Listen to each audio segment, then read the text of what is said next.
I don't think anybody would disagree we're in challenging times. By the way, if you disagree or have a comment, I love interaction. So I'm very emergent in my style of working with people. So feel free to raise your hand about anything if it's not clear or you don't agree, or throw something at me. Just let me know, that get my attention, and we can connect that way. So thank you, Ray. We have the class clown in the front row here. Usually sit in the back.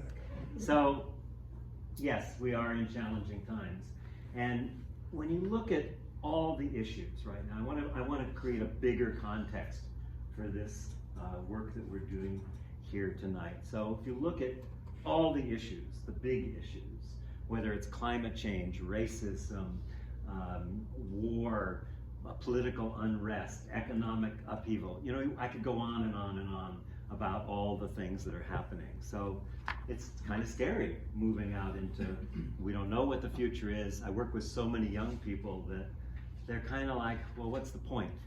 And I can understand that. So we're at this particular time when there's a crossroad, like, is humanity actually going to survive? You know, it's really, really down to that. Is the Earth going to survive this, you know, with atomic weapons? We could just be, you know, splinters in the universe. But I think back to, I think it was 1991. Some of you will remember the Watts riots and Rodney King. And Rodney King, at the end of all this, said, why can't we just get along? Why can't we just get along? And people laughed and thought, what a naive thing. That's really interesting, that people laughed and thought that was naive. And for me, it really started me on, that's like the best question. That's the best question that we could be asking right now. Why can't we get along? There's not just the white war going on in Ukraine. We got 42 wars that are going on right now in the world. 42 wars. And huge immigration, starvation, huge economic issues. I talked to somebody in Sri Lanka, you know, she was crying the other day, and she was the head of a group that is support for people. And she says, we have no money, we have no food, and two of my girls have been raped by the police that work here. And this is not an unusual thing. So why can't we get along? What is the thing that keeps us separate? And this is the issue, and you know, it's a massive issue, but it really comes down to, how do I keep myself separate from my own self, from the world, and from others? So a couple things about that. One is, there's been a coup. The coup is the head. The head has taken over the heart and the gut, the body. So we've moved. I think it was, what was it? Can't remember his name. I think, therefore I am. Thich Nhat Hanh. Who was that? I'm sorry, I forgot. I think it's Descartes. Descartes, right? Descartes. So Thich Nhat Hanh says, "I think, therefore I'm not." I think that says it a little better than Descartes, actually. But what is it that has, you know, numbed us to what's happening? Just because it's so overwhelming sometimes, we're numb. And that's trauma. And you know, most of you know I do a lot of work with groups in trauma and circles. And it's not just personal trauma, individual trauma. It's familial trauma. It's collective trauma. It's ancestral trauma. It's historic trauma. It's geographic trauma. There's all these kinds of things that go back tens of thousands of years. So it's not something that's just happening now. This has been handed down generation to generation to generation. By the way, trauma has the same definition as karma, unresolved past.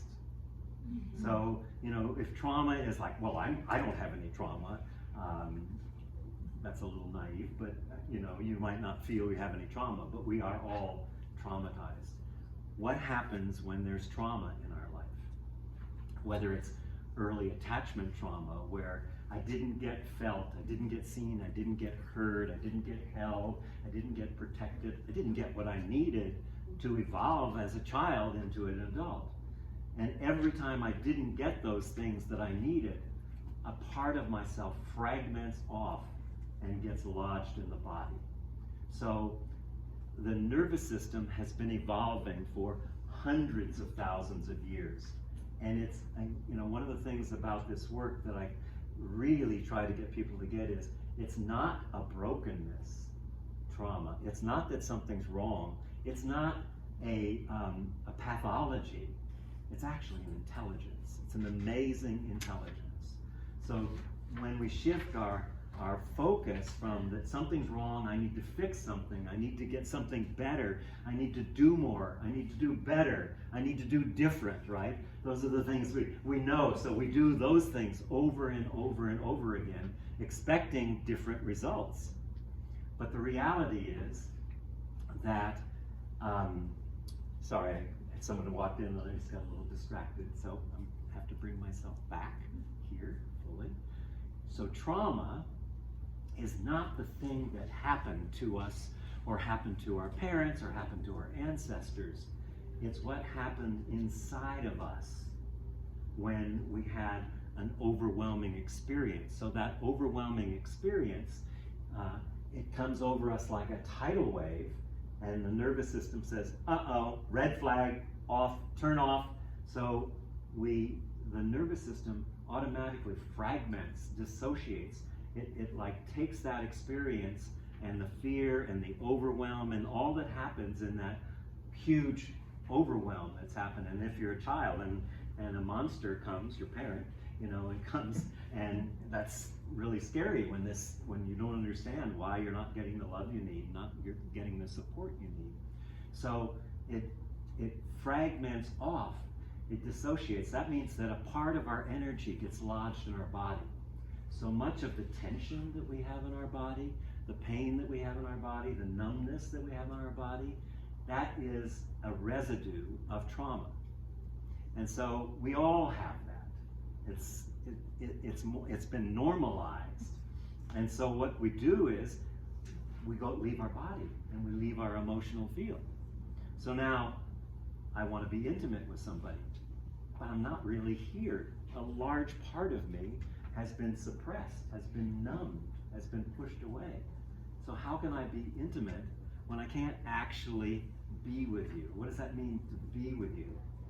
To actually be able to feel you and feel you feeling me, to feel my emotions.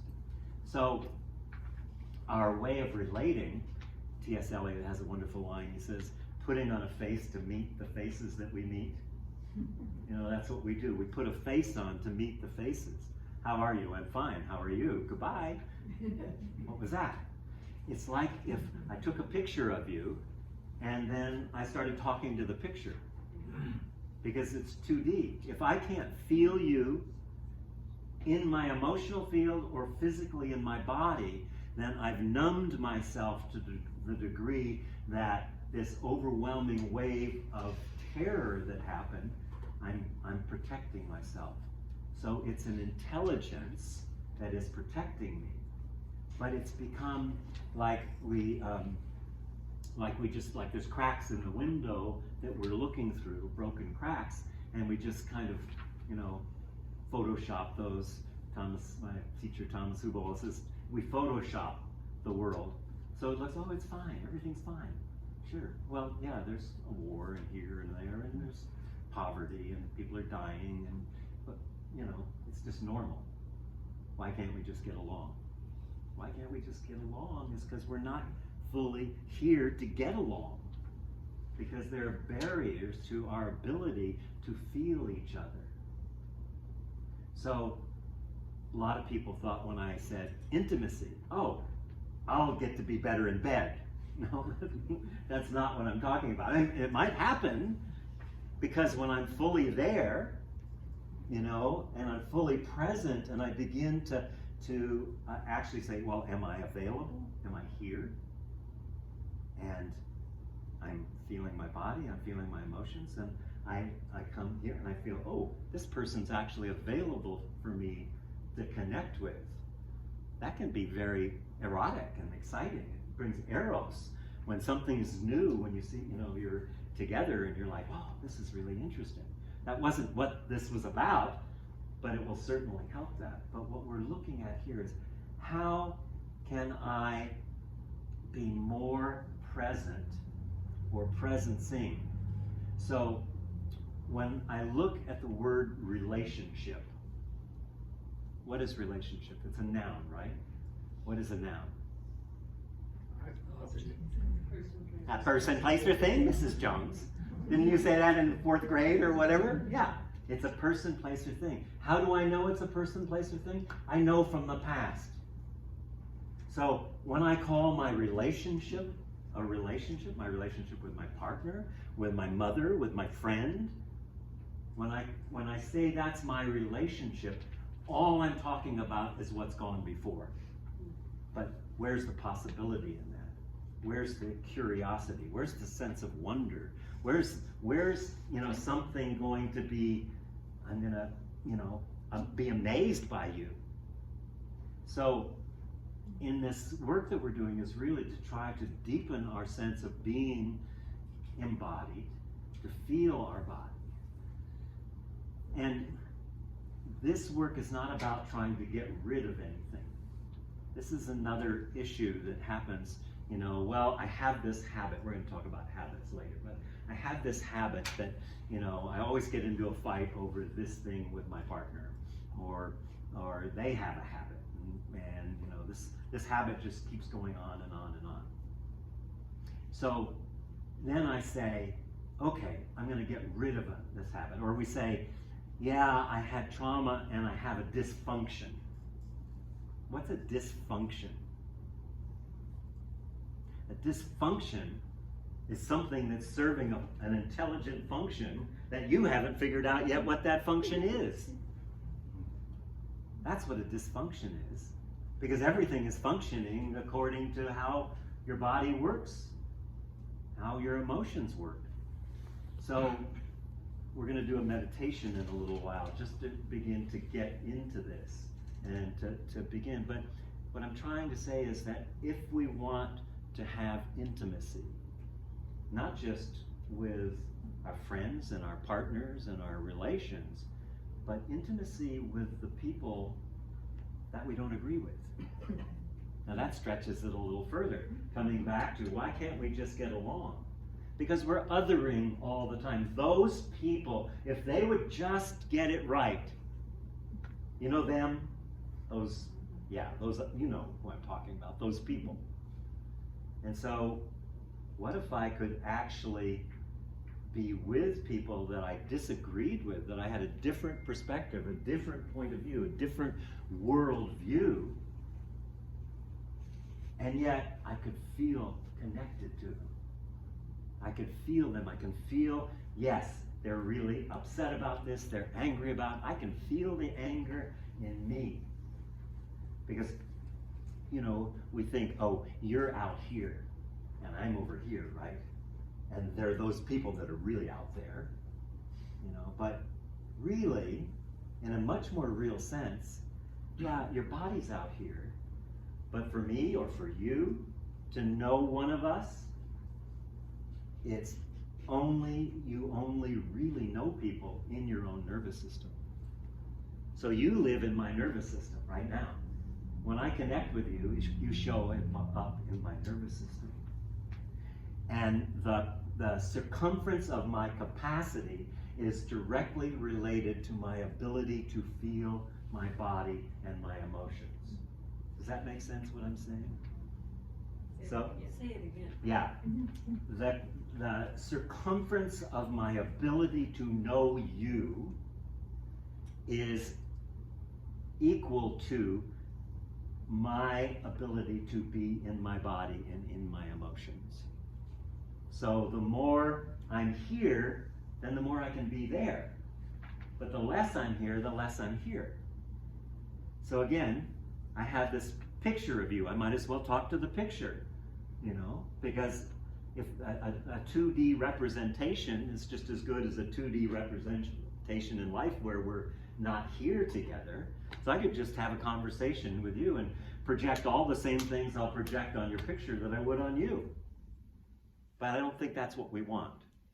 I think what we want is to connect. And that's a biological imperative. That's something that we all long for. And the other side of that is, most of us are scared shitless of that. Excuse my Fritz Perls language, but we want connection, but yeah, what's the cost? What's it gonna cost me to connect with you, right? So I could say a lot, I'm gonna say a lot more about that, and I wanna do questions.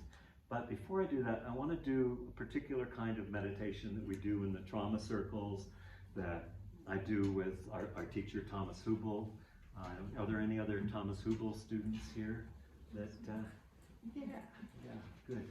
So, someone I've been studying with for the last almost a decade now, and has really helped me put some things that I couldn't quite figure out into place. And the kind of meditation that I want to do with you, we call it a 3-sync meditation. It's to get in touch with our emotions, our body, and our mental activity, and create congruence so that they're in alignment. My teacher, Gabrielle Roth, for 40 years, used to always say, we're trizophrenic. I said, what's trizophrenic? Oh, our body is doing one thing, our mouth is doing another thing, and our emotions are doing something quite different. That's trizophrenic. So how do we get congruency in that sense of, I'm here, I'm grounded, I'm in my body, I feel you feeling me, we're connected in some way. Something magical can happen. So we'll talk more about that, but you want to do a little meditation just to get kind of centered and grounded. Okay, so let's just start by feeling our feet on the floor. Can you hear me in the back all right? Yeah. Yeah, okay? Okay, great. So yeah, just if it feels good, close your eyes or soft gaze and just feel, first we start just feeling our feet on the floor. And notice your connection to the earth. You're here. You arrived. You're here. And imagine that there's roots coming out of the bottom of your feet. And that there's this sense of connected to the earth itself, that we are a part of the earth.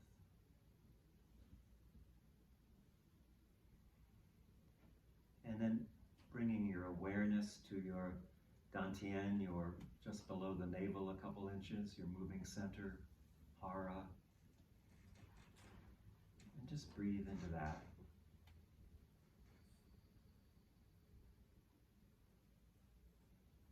And notice how you're being breathed.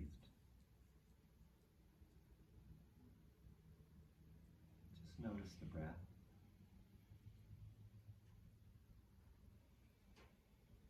And then extending the out breath a little bit helps you to drop deeper into the body. Just notice we're merging our awareness, our perception, and our attention in the body.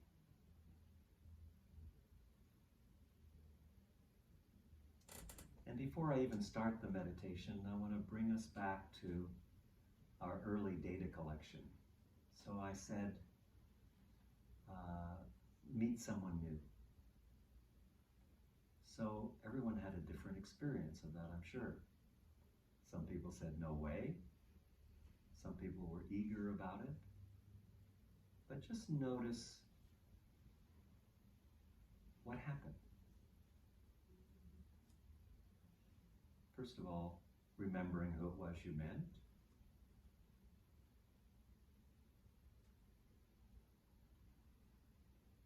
What color shirt were they wearing?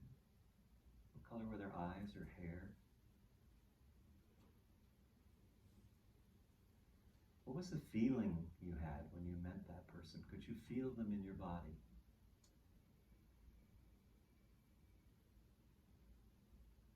what emotions came up, if any. So we're just noticing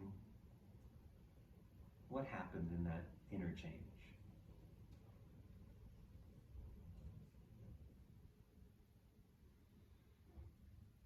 Don't worry, the door is guarded. No tigers will come in.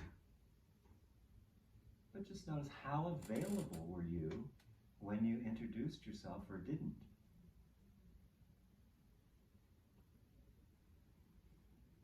How did you choose where you sat? So little things, our neuroception is always checking to see, can I trust? Is it safe? Is it all right? Can I be here? Can I be open to this person? So just as we start with that, then coming back to the body, and noticing what's happening in the body.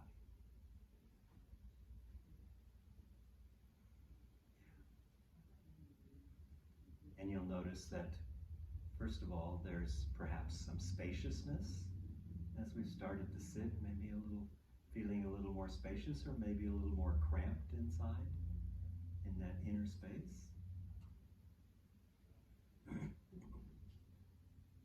And then you'll notice that there's also energy. There's also movement in your body. And just notice, maybe you notice tingling in your hands or feet, in your arms or legs. And just notice the movement. And then there'll be some places where there's tension, especially chronic tension.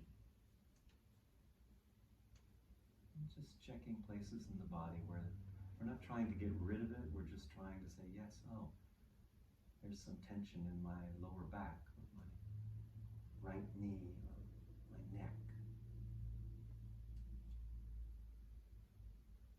So this is a process of somatic archaeology.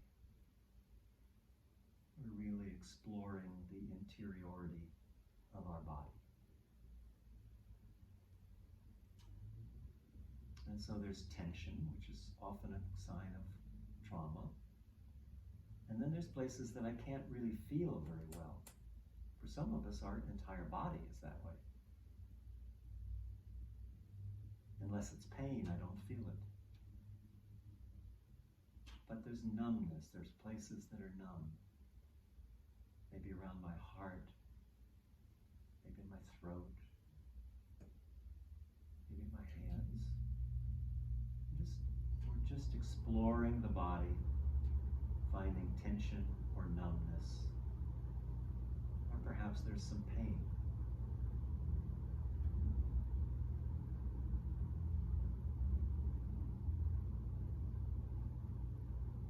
So how easily can you move your attention, your awareness? If you look at your left knee or your right shoulder, can you really explore the inner body? And with precision, describe what's actually happening there.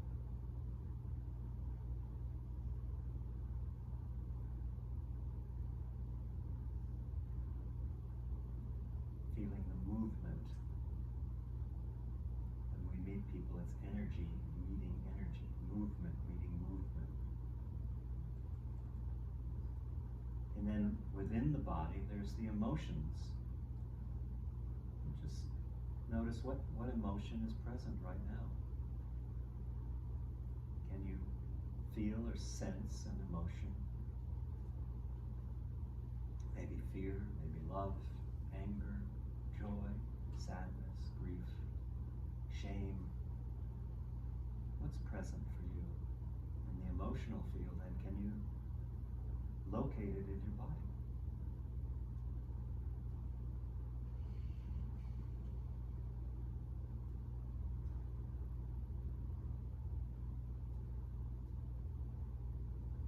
And again, noticing any numbness or resistance to that.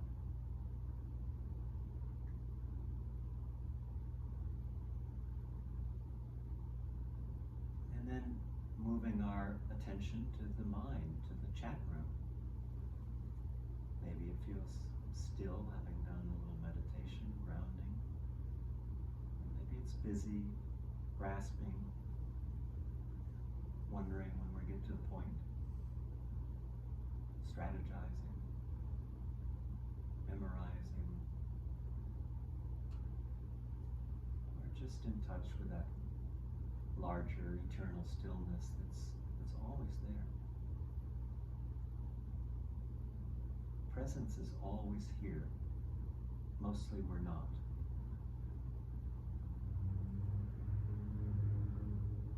So we presence ourselves by bringing ourselves back to the body, back to the emotions, back to the mind. And then we have our outer awareness. We notice that the body doesn't actually stop right at the skin. If I pay attention, I can feel there's energy around me that emanates from me. I can feel that. And maybe I can feel the person next to me.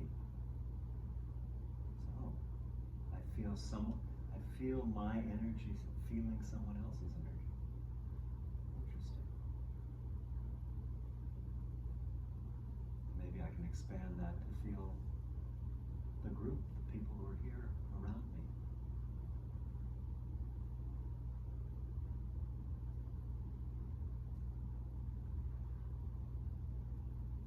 Maybe we want to pull in and not feel so much. That's okay. Whatever's there is exactly what we want to attune to, we want to connect with. We don't meditate to get somewhere else, we meditate to get more here. And to notice the intelligences that keep us separate.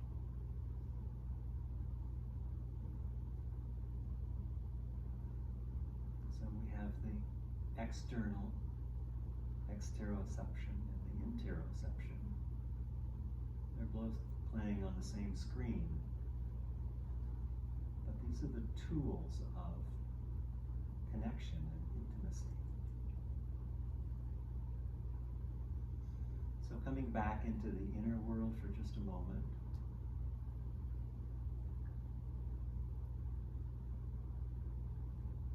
And allowing ourselves to just notice what brought me here.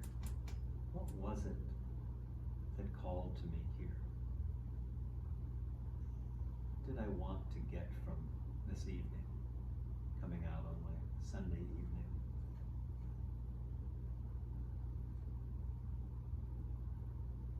And maybe someone dragged you here, and if that's the case, what did they want from you by bringing you here?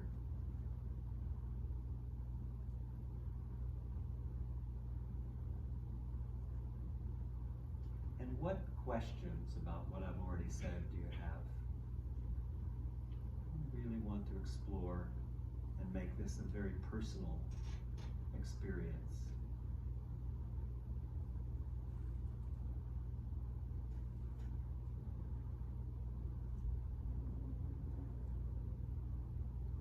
So taking a couple deep breaths, bringing ourselves back in your own time, soft gaze, opening your eyes. And just look around the room. Notice your being here. Yeah. So, thank you for indulging me there. Anyone want to say anything from the meditation? Let's do some audience participation. I don't want to just stand up and there's no death worse than being talked to death, you know. So I want to actually work with whatever's in the room and wants to be explored. So The reason I'm here is because I'm very aware that certain dynamics activate my nervous system. And I'm aware of how certain people, when they do certain things, my body reacts, even whether I like it or not. Right. And so, and I notice how it creates separation, and even whether my mind agrees and my emotions agree, my body is saying you're not safe. And so, I'm just really, that's why I'm here, because I want to find the most effective way to be with that and move beyond that neurological reaction that says you're not safe here. Yeah, it's so good what you're saying. So that's our neuroception. It's always working. It's way faster than the brain, and it's saying, can I trust? Is it safe? And it's scanning all the time. Whether you are aware of it or not, it's scanning all the time. And what do we do with that? We say, I have to get this fixed. I have to do something about it. How can I get rid of this, right? So what we're trying to do is actually connect with that intelligence, because it is an intelligence. There was a time when you were not safe, and you probably have some ideas of when that time was. So the path, and if you're highly traumatized, it's a much slower path than if it's just the trauma that we all have, the normal trauma.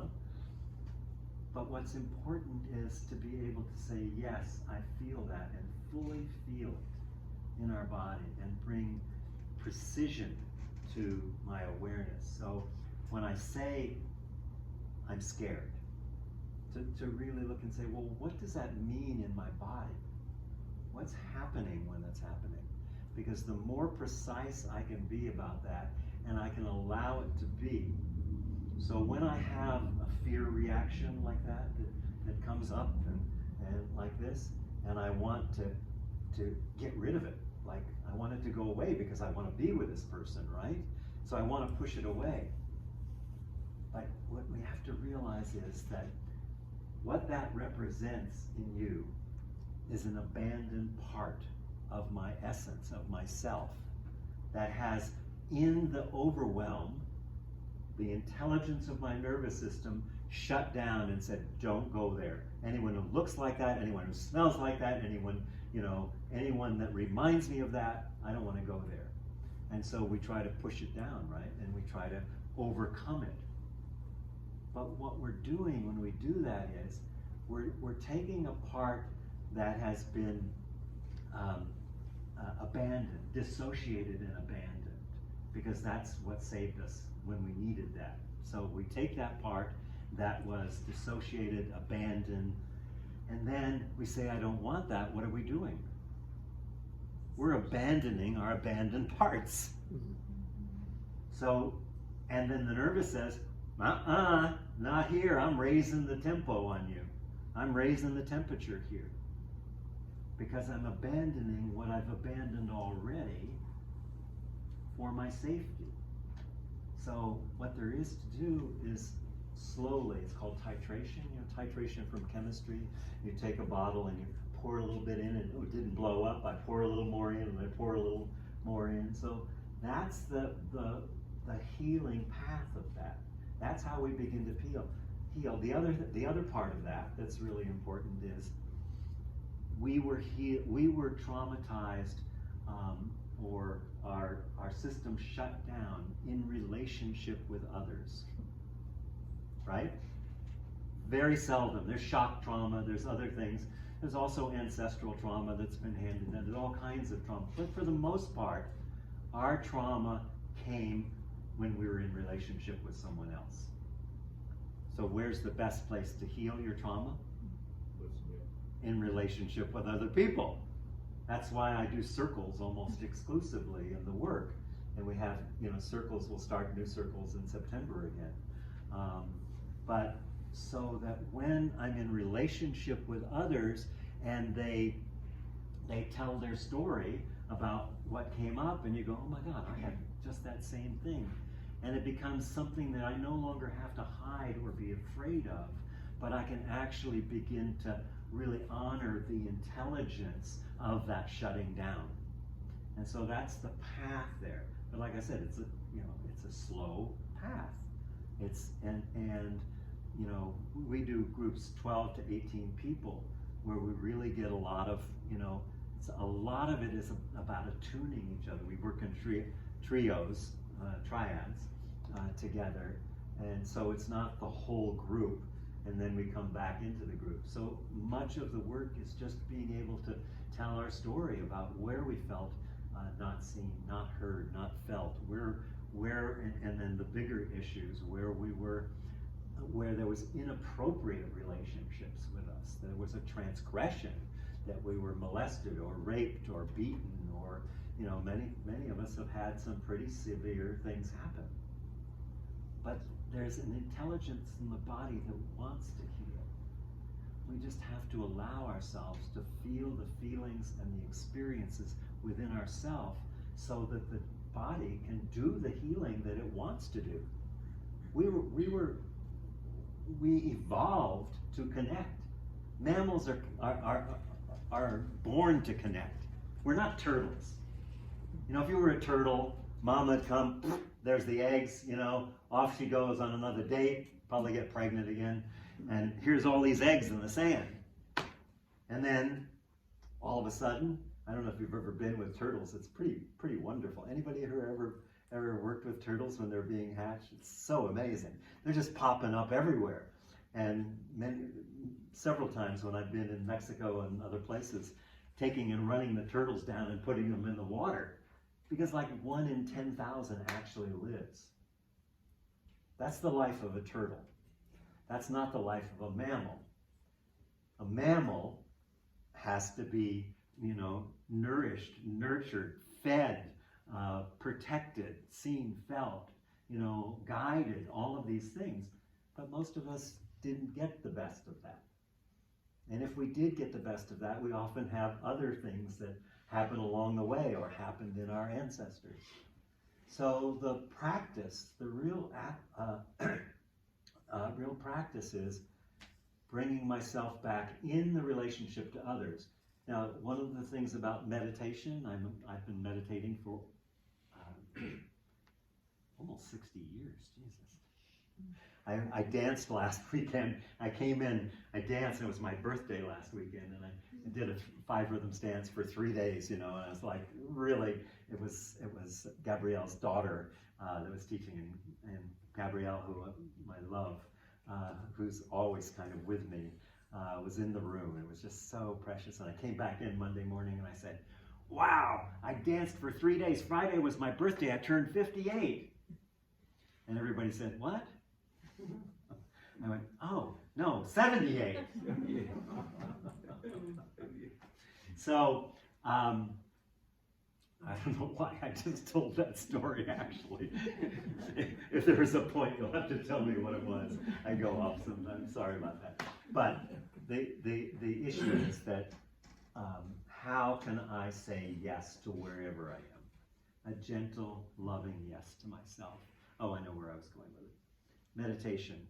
So if you have had a lot of trauma, I don't really recommend like Vipassana meditation or other meditations, because if you're a big T trauma survivor, it's best that you do like the kind of meditation I did tonight, or do things in a group together, because what got broken in our attachment time was our ability to learn how to self-regulate.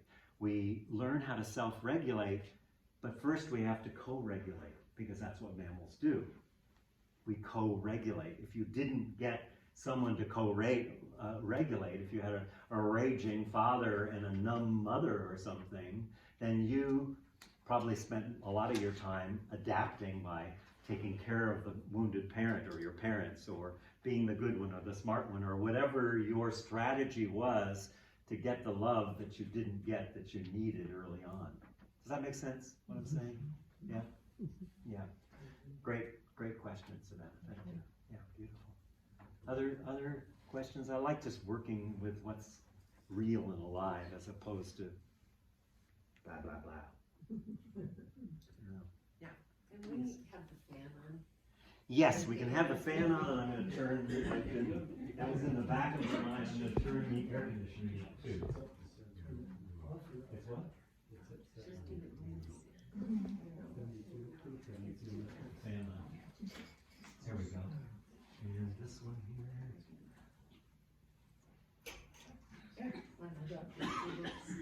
Is that good? Yes. Okay. Well, we solved that problem, so let's get on with that. Yes, Two please. questions. Muffy. First of all, Yeah. I really want to know what your socks look like. Ta-da! Okay. I thought I was My looking totem at animals. I thought I was looking at the legs of some animal, and I was just curious. That was a long on your socks.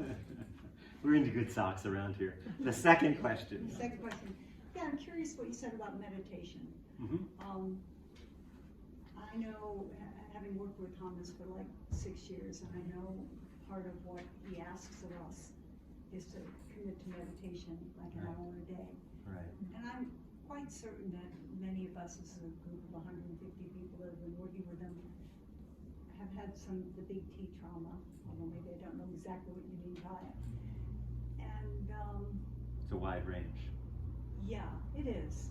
And it seems that, yeah, meditation can be a way to numb and bypass, but meditation can be a way to access, kind of the light of our soul, which can also be a way to bring healing down into it. So I was just curious when you said Yeah. you don't really recommend There, meditation. yeah, there are people, and this is, I have a book, and I can't remember the name of it, that I will get to you, the name of the book, but it's a very well documented book about the re-traumatization that happens in the mindfulness movement that's been happening a lot over the last 15 years. And Vipassana seems to be one. So yes, the bypass is part of it, but literally having that come up and sitting, it's like having a Kundalini experience and you're not ready for it. So to do an awareness process, a mindfulness process, but I'm talking about, I'm the kind of person that says, yeah, sitting, okay, I'm going to sit 5 hours, then I'll get somewhere. No, that is not the way to do it if you've had a lot of trauma. And what you can do is just bring that up, and then there's nobody there to deal with. Like, that's not everybody. That's people, I've worked with a lot of vets. That's a big area. If you've been in combat, you don't want to sit. The voices get way too loud. Okay, or someone who's had rape or incest and things like that hasn't done the work that needs to be done and just suddenly says, oh, I'm going to meditate. So it's just a caution. Yeah. It's just a caution. So if you're in that place, you can talk to me, about where you are, and I'll gladly. And I'd be glad if you send out the name of the book. Pardon? You said there's a book that. Yeah, are you on the email list? Did Yeah, everybody get yeah. on the email list? Okay, so if you're on the email list, I'll send that out. Tori, where's Tori? Would you write down that? Tori is my left brain, which I don't have too much of. You should know that I'm a trauma poster child. I have some paper and stuff, but I am someone who has had a lot of trauma and got into this because of that. So, I'm just finding my way too. And Tori takes the part of my left brain that has been blown apart. So, thank you. Yeah. I have a question Gotcha. for Gayatri here. So when you say that we need to be, if we have been in a traumatic life experience in our life, that we need to be co-regulated before we can self-regulate. I was thinking about myself, and because definitely there wasn't co-regulation going on in my family. So is that like getting a therapist? Well, that's one way. purpose. I'm not, talk therapy is very good for co-regulation. It's not particularly good for getting into the trauma though. If you've got trauma, I say get a somatic therapist. Talk therapy will create relationship, and that's great. And it can begin to help that, but really you need to get to the body.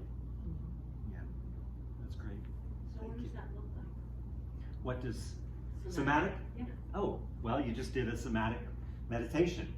And you're welcome. I have Tuesday night circles every Tuesday, and I'll do a meditation. I'll talk about whatever's up, and then I work with people in the circle. So I do that every Tuesday night here. It's an open circle. So most of my circles are closed, which is, of course, more safety, but the open circles are really to experience. You don't have to do anything, but it's an opportunity on Tuesday night to come. I'll do a talk, and then we'll do real work together. So that's what it looks like. Yeah. Yeah. Yeah, hi. So I find for myself it's important to also know where I'm going. Instead of like, this is the past, this is what has happened, but where am I going? So I'm not getting stuck in the trauma. Visualizing or even feeling myself in a place where I am resourceful and resilient, and I've had those experiences in my life as well. So drawing on the positive resources of my life helps me to go through the challenging Okay. times. There's a whole lot in what you just said. So intention is very important. I taught shamanism for many years. I'm still on the faculty of the Shift Network and lead the Shamanic Wisdom Summit, which will be coming soon for the last 8 years. So intention is very important in this kind of work. What is my intention? And resourcing is very important. So knowing, one of the things we do in the groups is, what are my resources? Well, my resources might be walking in nature, or my resource might be, a friend that I have, or a therapist, or knitting, or bowling. It could be anything. Does anybody bowl anymore? I don't know. But, there are resources that are my specific resources. So that's very important. Now, here's the one part. Sometimes when we have an intention, first of all, it can be very connected to control. So we can end up trying to control something rather than actually opening to what's there. And so that's a little bit of a pitfall. But also, just allowing ourselves to presence ourselves and let the body tell you where to go is often, from my perspective, a more powerful way to go. That rather than trying to make something happen, I'm allowing something to happen through me. So most of us have life happening to me. Oh, there's life. Just got hit by a car. Life. But this work, the purpose of this kind of work, which is very patient and gentle kind of work, is I want life to move through me rather than happen to me. But I can't let life move through me if I'm not in my body, and I can't connect with you and feel you when I'm connecting with you. So this whole thing of intimacy, I had a teacher one time that said, "Into me, I see," or intimacy, and I love that, because I'm looking into me, and that part that I call me is looking into you and noticing how available you are to look into me. So we're getting intimate, because that is intimacy. That's an energetic connection that when I can feel you, I have a whole different sense of safety. I have a whole new area of possibility and creativity. So that area of not knowing is really important. Back to relationship. My relationship, right? We have a partner, we've been together 20, 30 years together. You wake up in the morning, there's your partner. Hi, honey. Would you brush your teeth, please?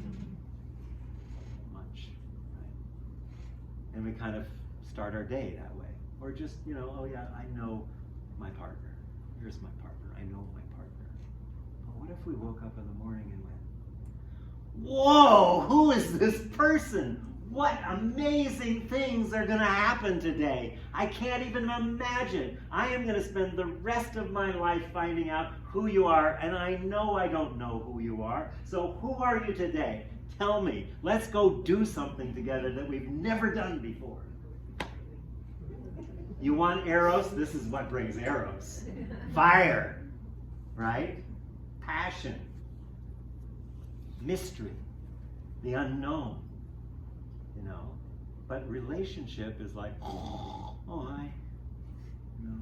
When you talk. It's we fall asleep in our relationship because we aren't bringing something new to it, some discovery, something like, you know, why aren't I amazed by my partner every day? What's keeping me from amazement with my partner? You can't know everything about your partner, and the only thing you do know about your partner is what was. But that doesn't have anything to do with creating future. Future is always created in the present, out of the mystery. So my future is how much I'm available in the present to be with you and discover something new together. Does that make sense? Mm-hmm. Sounds like fun too, huh? Somebody had their hand up over here. Oh, I did. But Yeah, Steve, I was please. just going to say that I'm being impacted by the world right now by a fan on high. And I'm just wondering if Tamara would be okay with it. Yeah, let's turn this, at least this one off, because the light, is it the light too? The flickering? Okay. Okay. I did turn the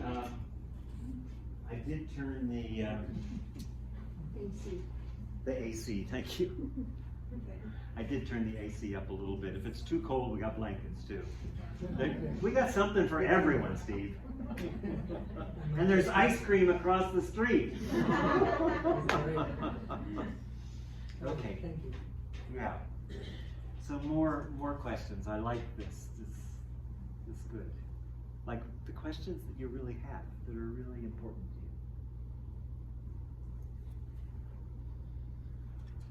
to you. Yeah. How about tips for Nick. connecting within when we are getting triggered? Great question. Fabulous question. So, you know, the principles. Did you hear what he said? He said, what about when I get triggered? What are tips that I can deal with when I get triggered? Yeah, I know. That's such a great question. So, you're going to get triggered, right? For sure. So, the mystical path is actually, you know, the mystical path used to be, I go sit in a cave for 30 years, right? And then I become a wise mystic, and the wiseness somehow emanates out through the world. And we don't have time for that. We're about to blow up the world, right? So if we have a trigger, right, something gets triggered, then what I want to do is come directly to my body. And I want to feel what's happening in my body. Not why it happened, but what's happening. And I want to be able to say, wow, my stomach is just in knots. I want to scream and I want to cry at the same time. And I really want to feel that. I want to really feel it and allow myself. So I bring myself back to myself. So maybe a person said something that triggered me, a boss, a partner, whatever. And then I go inside, what was it? That was that trigger. And if I allow myself to really attune to it, what does attune mean? Is I come into attunement. I am able to be fully with this. So at first I might go off this way and I might go off that way. But the more precision is where I bring my awareness, my love to that. Because presence is awareness, is love. The more present I am, the more love I have to create with and to spread around and to have for myself. And again, the amount of love I have for myself is proportionate to the amount of love that I can express outwardly. Some of us have it that we have to love outwardly and we neglect neglect ourselves. Anybody in here in that camp? Yeah, you don't want to raise your hand, do you? Yeah, it's okay. So, but triggers are telling us they're information.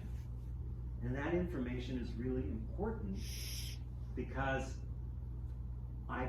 information is energy, it's movement. And what we're talking about in a trigger is the movement is stuck. And I'm falling into an old pattern of responding. And so I cannot be with someone else until I can be with that stuck energy.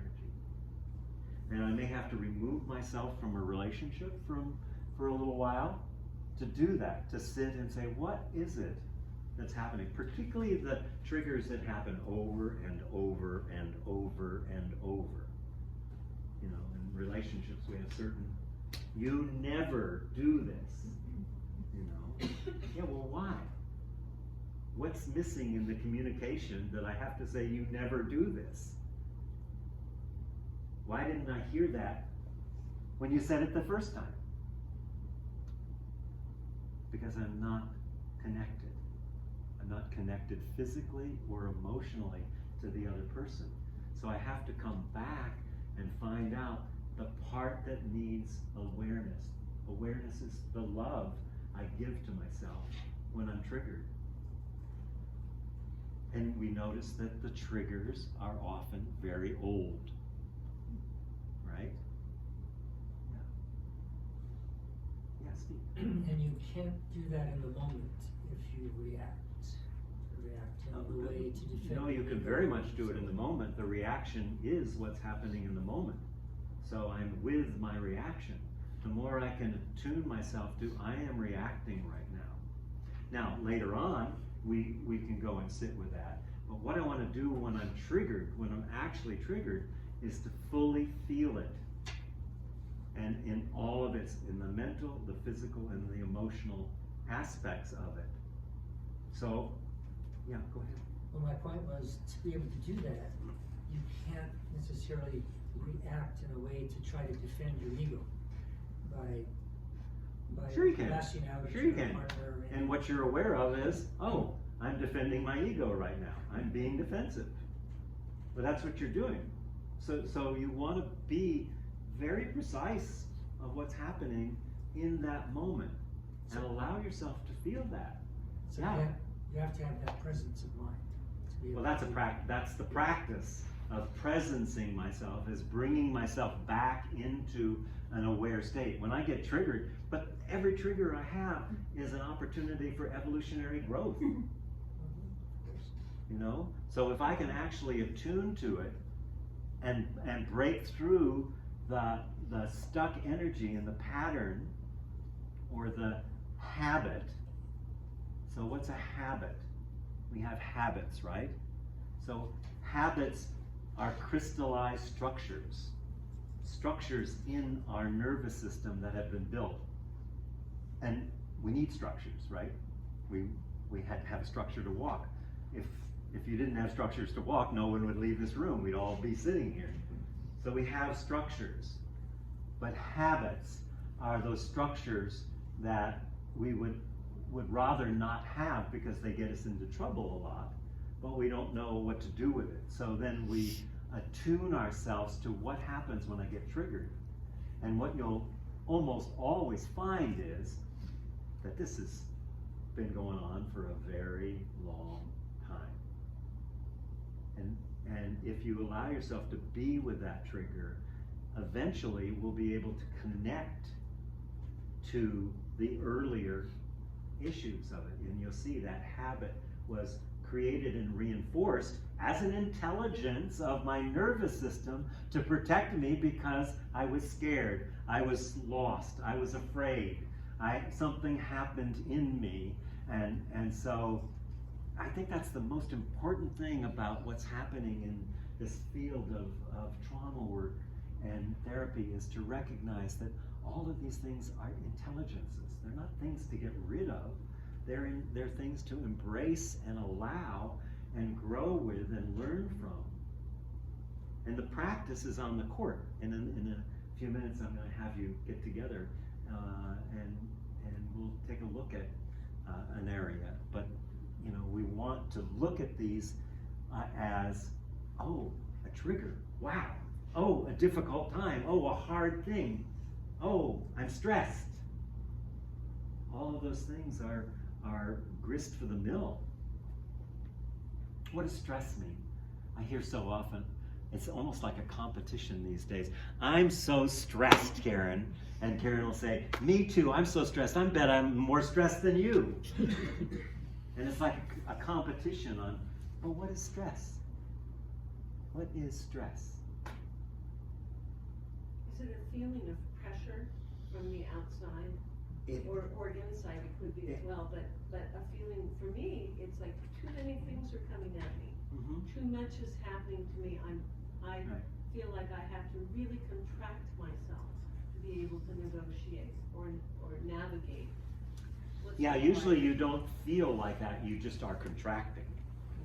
But when I look at what is, because there are these words we use like stress or pressure, but when you really look at them underneath the covers, what is trauma? What is stress?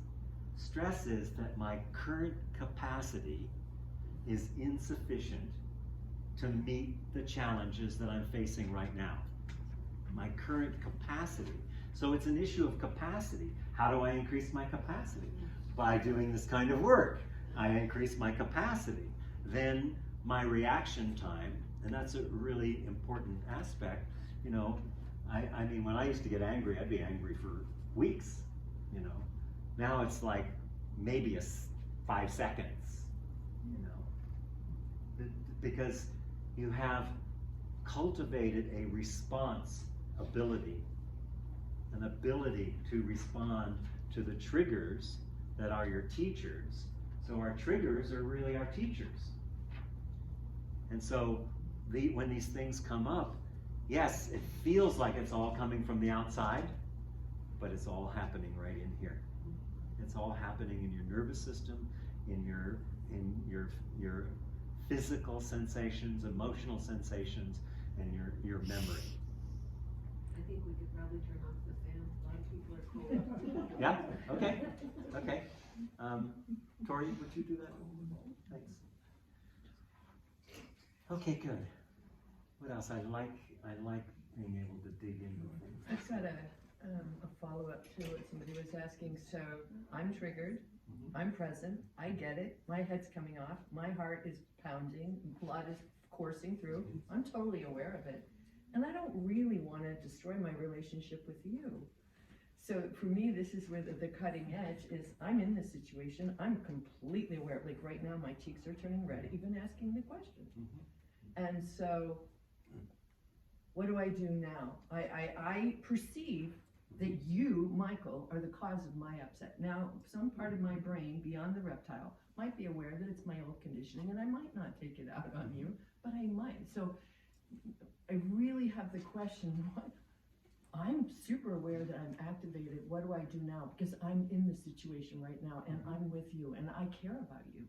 And I don't want to destroy my relationship. So, one of the things I can do is name my heart is pounding. That's blah, where blah, we're blah, going. blah, That's yeah. where I was going to go with it. Okay, okay. Yeah. And I was hoping there was something else to say to the other person that I haven't skillfully. You make agreements before you have timeout agreements, particularly in a romantic relationship. You need to have sets of agreements to work with. You know, so when I get triggered, I want to tell you what it is, or I want to go off and sit with it so I can come back because I don't want to lay my reaction onto you. And so you create, you know, that. But you create those from an intimacy, a connection of feeling the other person. Because sometimes the person's not available to hear that, right? So then you know, trying to think of a quote, but it's lost. But I have to feel, I have to be in this reaction that I'm having, and maybe I can't do it right now, but in order to repair, because when we have these kinds of things, repair is an option that we can always have. if you're always repairing, then you better look at something. But I mean, there is this way that we can repair. So, if all I can do right now is to feel it, I just have to say,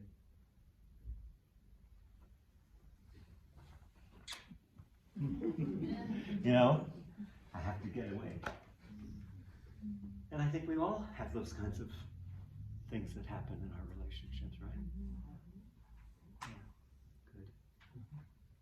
So, I'm gonna do a little triad here, but any other questions before we Well, start? I had a question. Yeah. I was wondering Erica. about how to discern when a relationship is, when a connection is safe to repair, like if it's worth it to actually repair with the person and to pursue that, or if it's healthier to just not continue with the connection.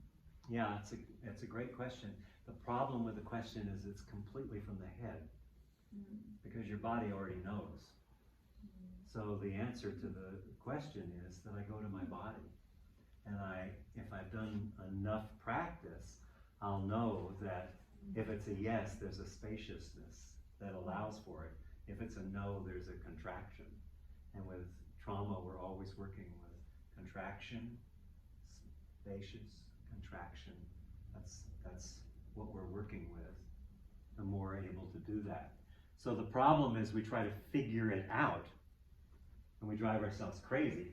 Because, there are all the pluses because he's like this and that and this, but he's also like this and that, so I have a balance sheet now, and is this, babe, and we're completely in our head.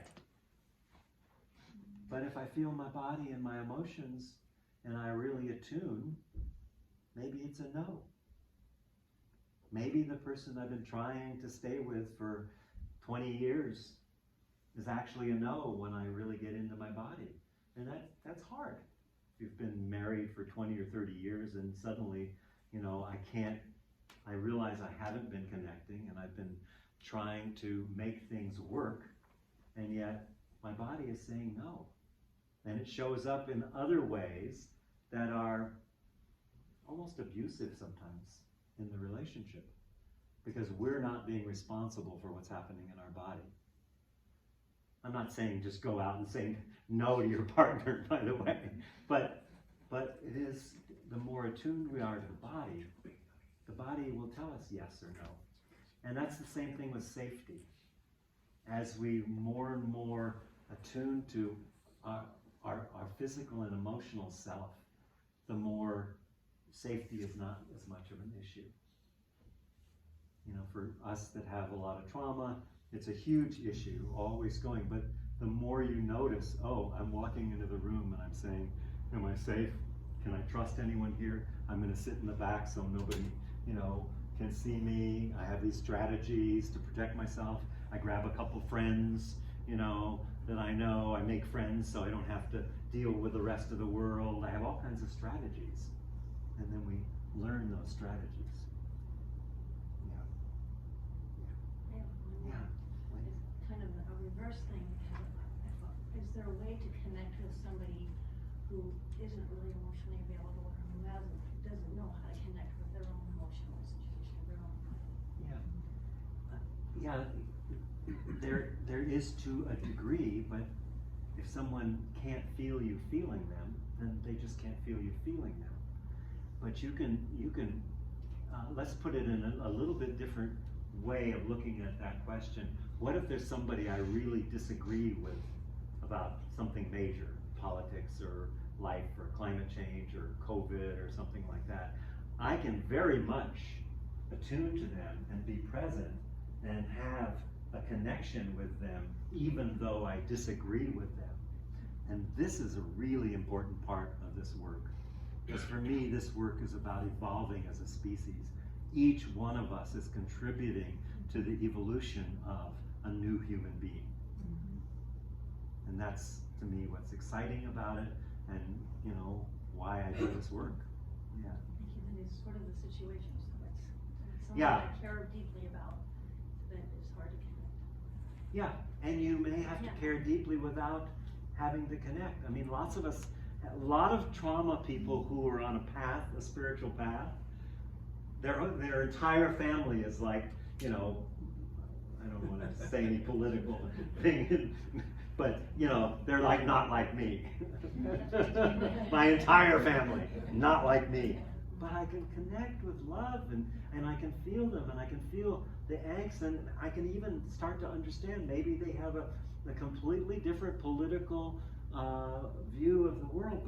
But if I'm available, then I can be with them and love them, even though I don't agree with them. But the completely numb part is I just have to love them for who they are. Exactly. Yeah, it's good. It's kind of what I've. Yeah. So, what I want to do is to get into triads. And let's see, the question I want to look at, what are areas in my life, I'm just going to give you like 3 minutes each to say something. What are areas of my life that I'm really trying to change, that I'm trying to have be different?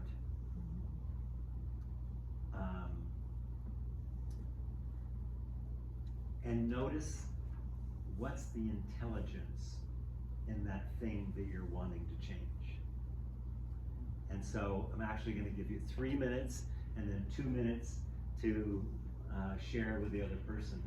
So let's just What was that last part? And notice what. Okay, let me say it again. What are the areas that I want to change in my life? What are the habits? What are the things that I'd like to get rid of, that I don't want? You know, the things that are really bothering me that I have. So what are they? And then what's the intelligence of this thing that we want to get rid of? So we want to get rid of something. I want to get rid of fighting with my wife. I want to get rid of my scarcity. Trauma, people with trauma have scarcity. That's like the first issue is separation, my sense of separate self with trauma. The second one is scarcity. The third one is a break in time, but we won't get into those. But, so, you're gonna get together with 3 first. Just meet 3 people and get together in a